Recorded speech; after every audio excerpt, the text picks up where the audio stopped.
So I wanted to make a couple videos showing some of the new things that I've made in the game so far. I've already made the one on Spectacle Island with the Governor's Palace with a little shanty village for the workers that I made, oh, what was that, a while ago? It was like over Christmas break. I don't remember. Anyway, it was a long time ago. That was a pretty large build. It took a long time. Hold on, let me fix this sound. It is...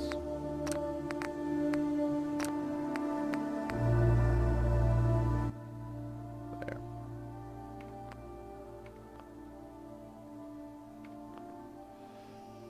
And a lot of stuff, when I first started with this character is the first one that I played with. You can see I'm up to a level 100. And so a lot of the stuff that I was doing on construction with the settlements, like the Sanctuary and Abernathy Farm, those was really simple stuff with the basic vanilla original Fallout 4 construction set, which is really kind of awkward. Weren't a lot of options to it, and as I got more into the game and started doing more things, got further south, I added some mods to it that let me do more things, created more options, which let me get to more of the Spectacle Island level of stuff. But since Bethesda has come out with the new construction packs, especially the newest one with what they call contraptions, it kind of, I wouldn't say inspired, but it made me kind of curious see what I could do, what kind of stuff they had in there. So I want to make a couple of videos showing some of the things that I've made while fiddling around with these new construction options that they've had. So the first thing I'm going to do is this Murkwater construction site here. When I was originally playing the game, you know, it's out in the middle of nowhere, there's nothing there, it's a small little site. I just kind of ignored it. I did the same thing with, where is it? No, up here. Yeah, that one. Sunshine Tidings Co-op. Never ever developed it. Haven't done anything with it. Haven't done anything with the Red Rocket truck stop. Or, where's that other one, that radar there? Outpost Zemanja, whatever it's called. There's some of these that I've never actually developed and done anything with. Just think there was never anything inspiring about them. And this one here, the Murkwater, out in the middle of nowhere, small, swampy, no real inspiration to try and build a settlement there, mostly because it was small and awkward. So this is the original Murkwater construction site. As you can see, a lot of rundown junky stuff here, lots of trees, swamp. It's not a very big area. Kind of rough, uneven ground. This old building here. Fortunately, I've got the mod spring cleaning, which allows me to clean up a lot of stuff, like some of these old rundown buildings that normally wouldn't be able to get rid of these things. That would really make trying to construct anything here a royal pain in the butt.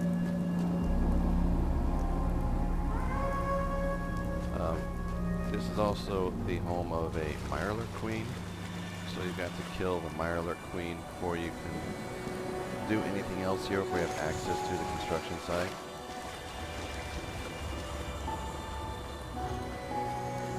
So again, not a whole lot here, really swampy, really small.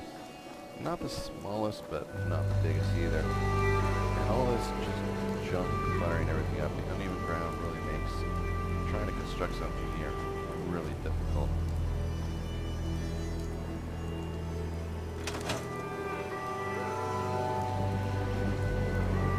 So, fiddling around with stuff, I decide, hey, I'll come out to this place because it's got nothing here. It'll give me something to do, an open area to play around and build stuff. And so, just kind of thinking, you know, it's swampy, it's uneven ground. The best thing to do would be to elevate it, to put it up on stilts, make it kind of a, I don't even know, how would you describe it? Just kind of a swamp town, where everything, you know, like, not like with Venice, where everything is sinking into the water, but kind of the opposite, where you know it's all wet and mushy on the ground, so you have to raise everything up above ground. So I started building this. I wanted to kind of to be a kind of a circular fortress sort of thing, where it was just kind of like a whole bunch of sections all linked together, running around in a circle, and you never had to go down to the ground to get from one place to another. It was all above ground that you could move around in. And so I started with that idea and eventually led into creating this. And right now I'm at the road heading, I don't know where I'm at. Where am I at? Way down here in the south, near the Suffolk County Charter School, quarries, Toys Factory, and all that stuff. It's pretty much the southernmost place you can go to on the map. And there's just this road that runs around here. So I'm sitting at that road, just looking south at this settlement. So what is this settlement? Well, it's not your ordinary settlement. I actually kind of decided to do something unique with it. Like I did with the Spectacle Island, I want, when I build something, I know that some people, when they do their construction builds, you see them on YouTube, that they just kind of go crazy and do all sorts of weird things that have absolutely no connection, no relation to the Fallout world, anything at all. I don't like that. It bothers me. It's totally out of place. If I'm going to build something in here, I want it to fit. I want it to look like it belongs, like, you know, if this really did happen, this could be something you would see there. It's something that people would build there. So I like to have my settlements look natural, organic sort of thing. So I came up just like we did with this Spectacle Island. I had kind of a little bit of a, not really a story with Spectacle Island, but it was just kind of an idea, a theme. You know, it was a governor's mansion. It was big. It was impressive. It was a massive layout, big block walls surrounding it. And then, of course, you know, being the governor, I have to have servants who run everything. But, you know, they're not going to live in the governor's mansion, so they've got to have their own little place. So I set it all aside, and some other, and, you know, there was this whole plan to it, this whole idea that made sense. And I kind of wanted something with this too, something that fit with the idea of Fallout and actually had kind of a story to it. So as I was building it, and I was noticing, you know, as I kept building it, there was this ring shape to it. I was like, what if there was something in the center of this ring that was like the focus of what this settlement was about? And that led me to planting this big, large tree, which, as you'll notice, is the only living tree in the area, because this is Fallout and everything's dead. Even though this is a swamp with all the water, there is that one magnificent living tree amongst all this deadness. And that led me to an idea that's kind of related to some other things. I mean, you've got the children of Adam who worshiped in nuclear power, and then I think in Fallout 3 there was a little area, there was a guy, some actual living tree. It was really a what do you call them? Not the zombies. Yeah. You know what I'm talking about. The radiated people, and he had like the plant growing out of him, and the plant kept growing until it eventually overtook him, and he became the plant. And there was like this religious group that like worshipped him because he was a talking tree and everything, and they thought he had the keys to the life and eternal life and all that sort of thing. So I kind of took a play on that to develop this, where one solitary, gigantic, massive living tree in the midst of all this deadness, and these people come here to worship it, because this... myself I should settle down someday. Oh, it's going to be kind of hard to see if I get too close, so let me pull out my scope. Not that one, that one. This is the Church of the Holy Living Tree. Worshippers welcome. So I turned it into a bunch of religious nut jobs. Basically the tree huggers of the Fallout universe, because they literally, I want to come hug this tree because it's the only living one left that they can find.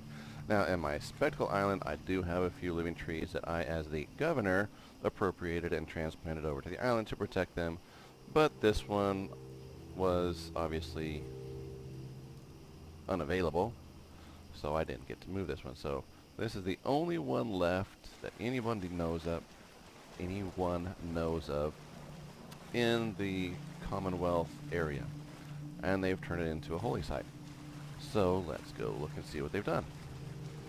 So as I said, everything is up on stilts to keep it up off the mud, because this is really uneven and swampy, and it just makes sense to keep everything up out of the muck. Very, I don't want to say it. It's not a very welcoming place.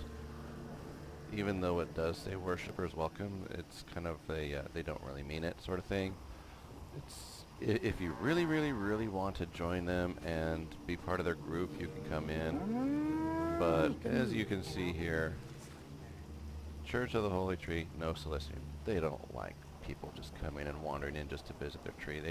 It's the last living tree in the area. They want to protect it, and so they don't welcome people very much. So I tried to make this as kind of difficult to get into as possible.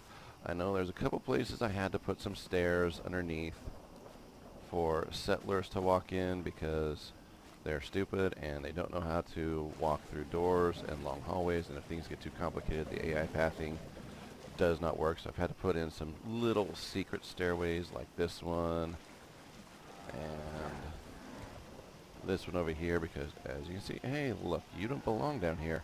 You're supposed to be up there. But with the way, random spawning happens, these guys get out of place. They need a way to get back in, so I've had to make a few shortcuts. But ideally, without those, let's assume those don't exist. This is what you got. This enclosed fortress-looking thing with this massive bunker of an entrance, because they take their security very seriously. Nobody's coming to mess with this tree if they can help it. So, first things first, if you come in the door, boom, tripwire, and some flamethrowers, and these saw blades. If you don't belong here, if you're an intruder, this is all coming at you. Boom, right in here, death zone right there. And this is a cool little thing here. Got this little cell here with the terminal that controls everything. And this is one of the cool things I liked with the new expansion, the contraption stuff. They brought in the conduit piping thing. So instead of constantly having to run wires like this, come on, today, Junior. All right. So instead of constantly having to run wires like this, and put that there, and then just have a bunch of these strings going all over the place, linking everything together, which, it works, and in some situations it's actually very effective and efficient. It does look really tacky and cluttery, especially on the inside of buildings. I mean, it doesn't look that great on the outside, but it's especially bad on the inside. So this conduit piping really, really cleans things up. When I first built this bunker, I did have just the straight connectors with wire running around, and it looked kind of tacky. And then when I put this stuff in, it really cleaned everything up. Lots of cool stuff with this. I mean, it's kind of a pain in the butt to use sometimes, but they got some cool things like these pass-throughs where you can have a connector on the outside that connects to power and then brings it through here on the inside. You've got these little radiator things that radiate energy, because these ones don't actually radiate energy like the original ones. Like these here, not only do they connect power with wires, but they also radiate it out kind of like heat, so that things like lamps and stuff that are nearby can connect to the power from these conduit points here. But for some reason, these do not have that capability. So they made these to do the same thing. But again, really, really neat. Puts everything up out of the way. And actually makes it look really better because, I mean, we're dealing with construction and bunkers and things like that. So having the conduit piping for electricity really makes sense rather than all these wires hanging all over the place. Alright, so tripwire, death zone here. First thing trying to come in, you've got to survive this. Oops, wrong mode.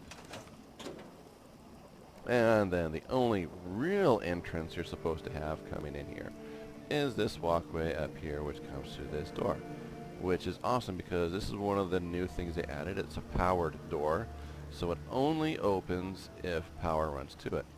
Now, this was really kind of fun but frustrating at the same time, because I wanted this door set up to where, I mean, obviously I've got the switch on the outside that can open it, but I also want to be able to switch it from the inside. The problem is, if one of these is on, it keeps the door open because it's powered.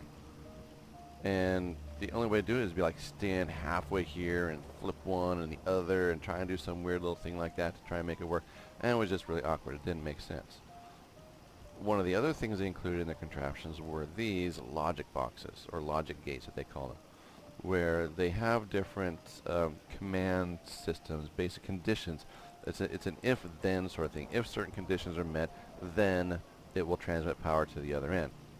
So you can arrange these in a way to where you can meet certain conditions. So the box I've got here is basically set up to where if these 2 points here, I've got both of these connected to the input.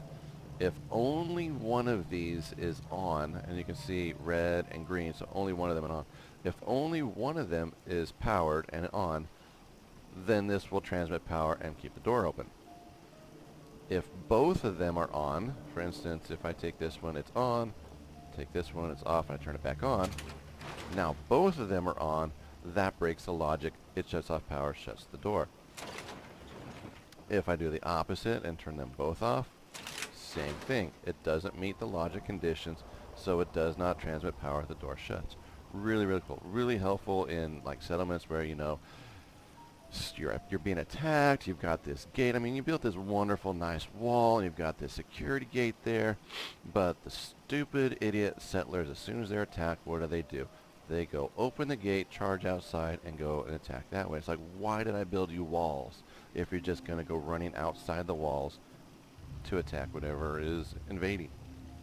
So these power doors with these types of switches and gates give you the ability to basically lock the settlers inside and lock the attackers outside so that you don't have to deal with that. So it actually makes, you know, reasonable, common sense, real world sense sort of thing. So this was a royal pain in the butt trying to figure this out, because one of the things you cannot do with these logic gates is you cannot use these as a way to run wires. So if I needed to like run a wire from this to this to this, let's say this logic gate was in a weird place, and or like this outside one, because you can see the wire is running through the wall, which takes some of those, you know, there's little tricks and stuff you can do to get that to work, but it's really, really, really difficult. So when I first was trying to do this, I had basically this area right here, this wall with this picture, didn't exist. It was an open spot. And I had one of these conduits was just sitting outside, and I had a wire running from the outside switch to a conduit point into the logic gate. And it worked fine under certain conditions, but whenever the outside switch was in the off position like this, the whole thing shut down and it wouldn't work. And it took me the longest time to figure out why. And basically what happens is, this right now is sending 2 signals. It's sending a signal that it's powered and that it's off. So this is reading, hey, I have something connected to me that's powered, but it's in the off position. When you run wire through this, it only sends a signal of power. So that switch on the outside, it might be sending a message saying, hey, I'm powered, but I'm off, but the off part is not getting through this. And so this would not read the fact that it's off, and it would just read that there's no power.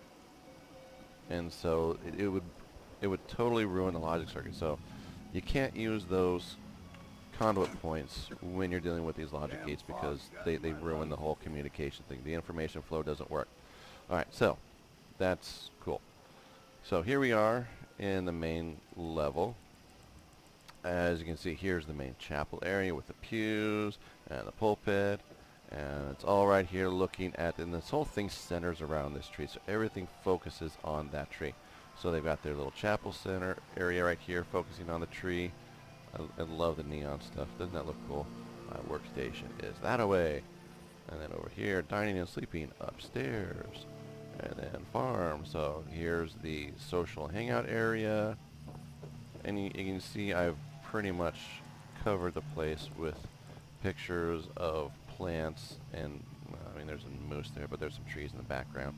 But as many things having to do with trees and plants as possible, because that's their obsession. They're obsessed with the last true living tree, and so they've basically surrounded themselves with memories of what it used to be like. So here we come over here, and there's a terminal I can use to whatever. There's a really cool mod that you can get that allows you to do different things with your settlement, actually see who is working what jobs and reassign them different places and different stuff like that, which is pretty neat. So here's my workstation area. You can see lots of work clutter. Oh yeah, here's one of those neat little conduits that actually passes through the wall, because all my wiring is on the outside, but this conduit has a connector point that sticks out through the wall, so I can connect it to the wires outside, and then this brings power inside to power this terminal, rather than me having to do a whole bunch of crazy ugly stuff that looks really dumb. Alright, so more work area, supply storage area, and here is our farm, because the whole point is to be self-contained. Nobody should have to leave. If for any reason anything happens and they're stuck here, they're like under siege, under attack, whatever, they need to be able to support themselves, provide themselves without having to leave, because the world is an ugly place and nobody wants to go. And up here is my power station. Church of the Living Tree, worshippers welcome. That looks pretty.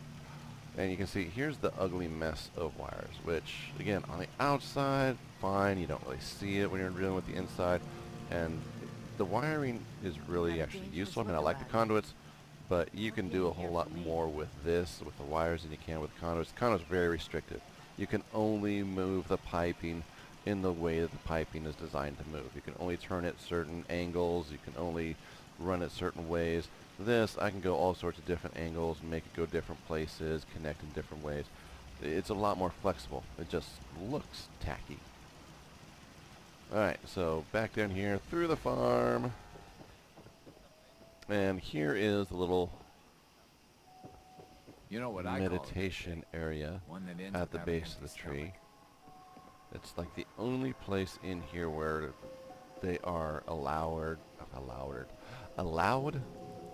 to come down to the ground and say, hey, yeah, it's okay to be on the ground now.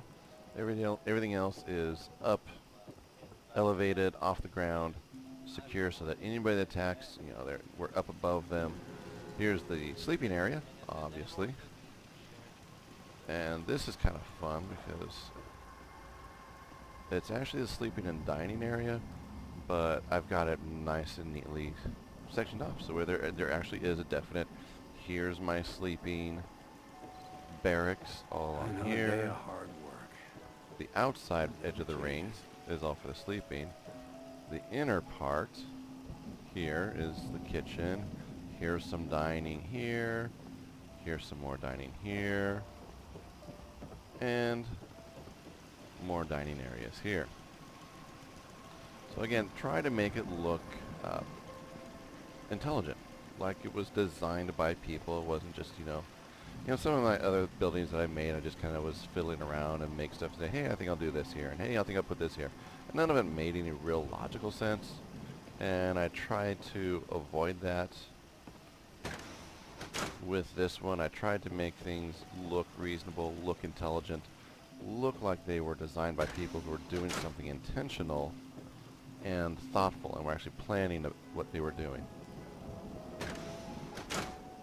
I got all these nice little doors, and here's their restroom, because, you know, they may be tree huggers, but they do need to keep clean. Got a chill in my bones that won't come out. So, Too many from nights second out story, sleeping. which is basically the living area, the bunks, the laundry, the showers, the dining area. Up here, we have the nice elevated walkway with the guard posts, so everybody can come up here, enjoy the magnificence of the tree, as if they don't get enough of it from all those other areas. That, you know, everything is looking, there's all these nice open areas where people can look at the tree and worship it and obsess over it. There's also, because, you know, these are religious people. They've decided their tree is a deity of some sort. It's divine. Either it is God or it's a sign of God. Something, I don't know. So they have to have a high priest, and you know the high priest always has to have his own special quarters. And here's his place. Always, you know, nicely appointed because he's the top dog, gets the best of everything. Except he's getting old, so he has to have his oxygen tanks just to keep going. And this up here, nothing really up here. It's just kind of open access to the roof for power and the radio station, those sorts of things. But, you know, it's something that they would need if they were actually living here. They would need to have access to get to all these condo points. So this was actually kind of fun to build, mostly because there was actually a story in my mind to this about how this thing was supposed to be. The idea of, you know, this group of people who turned a tree into a religious icon and built this basically fort slash monastery around it. And that's what this whole thing is all about. It's about them and their religion, their faith, their obsession with this tree, and their desire to protect it at all costs. So lots of cool things happening. I mean, obviously this is much more improved over many of the other things I've done, all the experiments and the things I've learned, not to mention all the extra mods and stuff that have come along since then that I've applied, and the expansion packs that they've made that I've put in here. Make it look a whole lot better than some of the earliest things that I made, which I'm not showing because they're embarrassing. Absolutely terrible. But this, I think this looks really, really cool. Put a lot of stuff here. I don't have all the clutter that some people like to put in there, you know, like all the little cans and the books and the little stuff like that. I could. It's just that that's really tedious, all that little minutia. I like the big idea, the main thing, and, you know, I've got people walking around. If clutter was necessary, whatever. We'll just say that they're really good at cleaning house and they're neat freaks or something. I don't know. I just don't like the clutter. I don't like putting all the little cans and the bottles and everything all over the place to give it that extra little detail. There's enough OCD people out there that do that. That's not my deal. I'll put things like these crates and toolboxes down, you know, the little trolleys and the stuff like that to give it kind of an ambiance, a flair, a personality thing, but I don't go too overboard with all that extra little detail. Okay, so this is my Murkwater construction site, the Church of the Holy Living Tree. Hope you enjoyed it. Have a good time.